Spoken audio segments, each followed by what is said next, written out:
Sir ఇటు ఇటు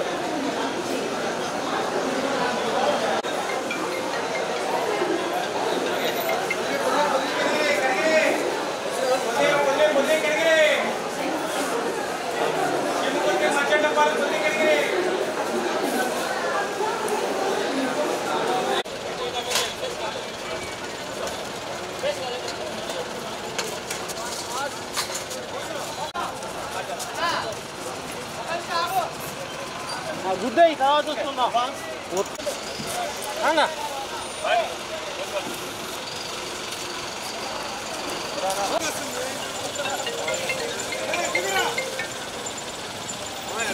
రాని రాని రాని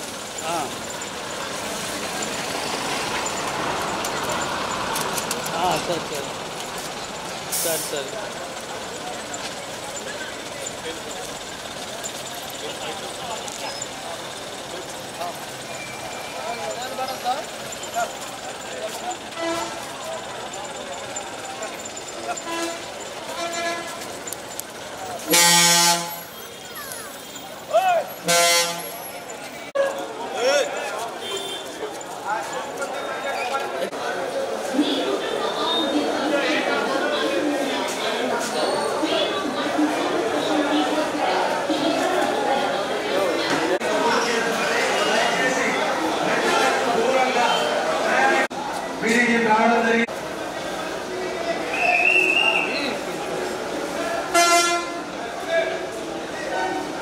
జరిగేంత వరకు అందరూ దూరంగా ఉండాలి. ప్రయాణికులంతా దూరం జరగాలి. పోలీసు వారికి సహకరించండి. ఇక్కడ ఒక రెడ్ ఫ్లాగ్ నందు అన్ఐడెంటిఫైడ్ బ్యాగ్ మరియు సూట్ కేసు ఉన్నది. దీనికి దూరంగా ప్రయాణికులంతా వెళ్ళాలి. పోలీసు వారి చెకప్ జరుగుతుంది. పోలీసు వారికి సహకరించి అందరూ దూరంగా వెళ్ళాలి. ప్రయాణికులు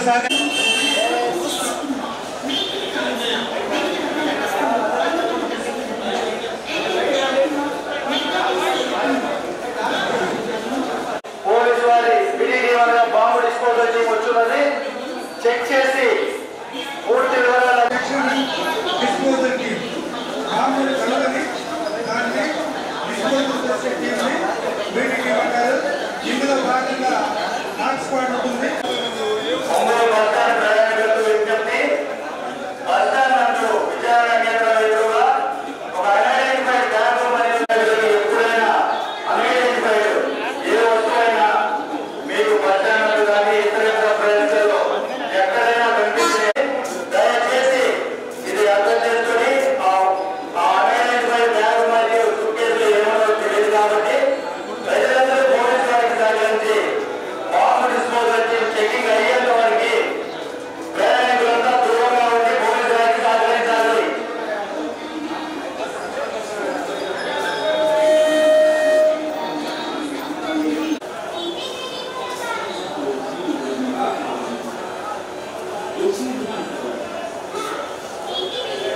విజ్ఞప్తి, ఇప్పుడు ముందు జరుగుతున్నటువంటి చర్చ అనేది బాంబు స్క్వాడ్ స్టేట్మెంట్ తో మనకు ఏదైనా అనుమానం దయచేసి అదంతా గమనించి ఏ వస్తువు అన్ఐడెంటిఫైడ్ గా కనిపించినా పోలీసు వారికి తెలియపరచాలి. పోలీసు వారు దానికి తగిన చర్యలు తీసుకోగలరు. ఎక్కడైనా అనుమానాస్పదమైన వస్తువులు షాపింగ్ కాంప్లెక్స్ కానీ బస్ స్టాండ్లు కానీ బస్సులలో కానీ మీరు ఎక్కడ తిరుగుతున్నా సీదా వెళ్ళి చెక్ చేయడం జరుగుతుంది. సర్చ్ చేస్తున్నది. సర్చ్ చేసి ఆ బ్యాగ్ దగ్గర నాకు కూర్చునేలా దాంట్లో డిస్పోజల్ సంబంధించిన వస్తువు ఏదో ఒకటి ఉన్నట్టు దాన్ని ప్రజలు గమనించగలరు. బాంబుకు సంబంధించింది ఏదో ఒక వస్తువు ఉన్నట్టు సీతా దాంట్లో కూర్చునేలా ఉన్నట్టు గమనించగలరు.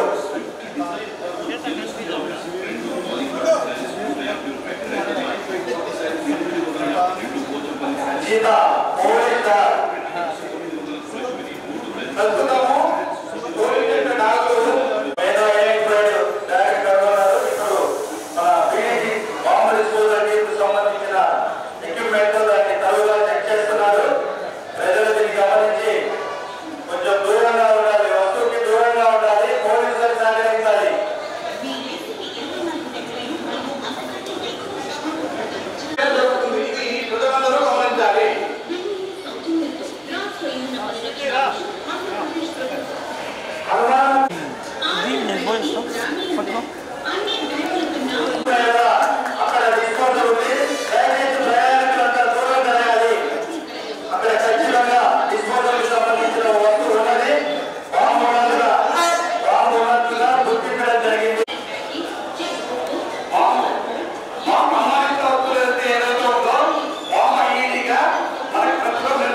కొద్దిగా మూవ్ అవ్వండి, రండి వచ్చేయండి.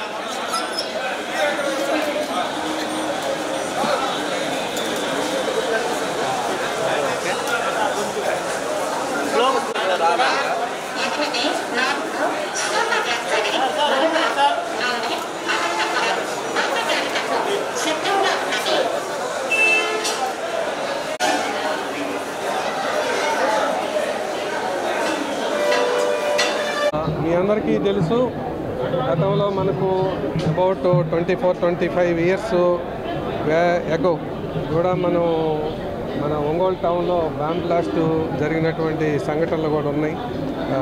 చర్చిలో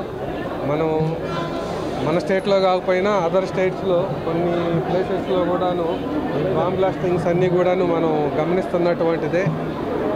యాంటీ సోషల్ ఎలిమెంట్స్ ఎవరైనా సరే ఏదైనా ఎక్స్ప్లోజివ్ తీసుకొచ్చేసి కాంగ్రిగేషన్ ఎక్కువ ఉన్నటువంటి, పబ్లిక్ ఎక్కువ గ్యాదరింగ్ ఉన్నటువంటి రైల్వే స్టేషన్స్, లేదనంటే బస్ స్టేషన్స్, లేదనంటే షాపింగ్ కాంప్లెక్సెస్, ఇలాంటి వాటిల్లో బాంబు అన్నోన్ పర్సన్స్ వచ్చేసి ఏదైనా ఒకసారి ఒక బాంబు ప్లాంట్ చేసి వెళ్ళిపోయి తర్వాత వాళ్ళు రిమోట్ ద్వారా దాన్ని ఆపరేట్ చేసి బ్లాస్ట్ చేస్తే వందలాది మంది చనిపోయినటువంటి సందర్భాలు ఎన్నో ఉన్నాయి మన దేశంలో.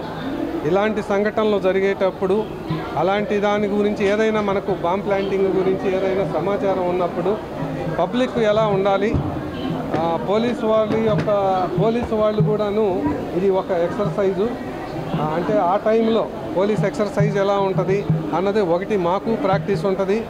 At the same time public కూడాను పోలీసు వాళ్ళ యొక్క ఇన్స్ట్రక్షన్స్ గమనించి ఏ విధంగా ఉండాలి అన్నటువంటిది వాళ్ళకు కూడా పబ్లిక్లో అవేర్నెస్ తీసుకొచ్చేదానికోసం అని చెప్పేసి మన ప్రకాశం జిల్లా ఎస్పీ గారు శ్రీ ఆర్ దామోదర్ గారు ఈ విధంగా ఒక ఎక్సర్సైజ్ చేస్తే బాగుంటుంది అన్నటువంటి ఒక ఆలోచన చేసి పబ్లిక్లో అవేర్నెస్ తీసుకురావాలి అని చెప్పేసి అనేటటువంటి ఉద్దేశం చొప్పున వారి ఇన్స్ట్రక్షన్స్ మేరకు ఈరోజు మన బస్ స్టేషన్లో ఈ ఎక్సర్సైజ్ చేయటం జరిగింది.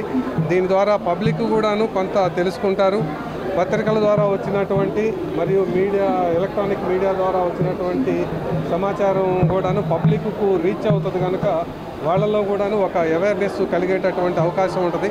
ఇటువంటి సందర్భంలో ఎమర్జెన్సీ ఉంటుంది, పబ్లిక్ అంతా ప్యానిక్ అవుతారు. At the same time police కూడాను కొంత కన్ఫ్యూజన్ ఉంటుంది. ఇటువంటి సందర్భంలో మనకు మైండ్ ప్రశాంతంగా పనిచేయాలి అని అంటే ఇలాంటివి వచ్చినప్పుడు ఎలా రెస్పాండ్ అవ్వాలి అన్నది పబ్లిక్కు ఎట్ ది సేమ్ టైం పోలీసుకు కూడా తెలియాలన్నటువంటి ఒక సదుద్దేశం చొప్పున ఈరోజు ఎస్పీ గారి ఇన్స్ట్రక్షన్స్ మేరకు ఈ ఎక్సర్సైజు చేయటం జరిగింది. దీనివల్ల అందరూ కూడాను ఈ విషయాన్ని పబ్లిక్ కూడా అందరూ గమనించి ఇటువంటి ఎమర్జెన్సీ ఏర్పడినటువంటి సమయంలో పోలీసు వారి ఇన్స్ట్రక్షన్స్ పాటించాలని చెప్పేసి కోరుకుంటున్నాం.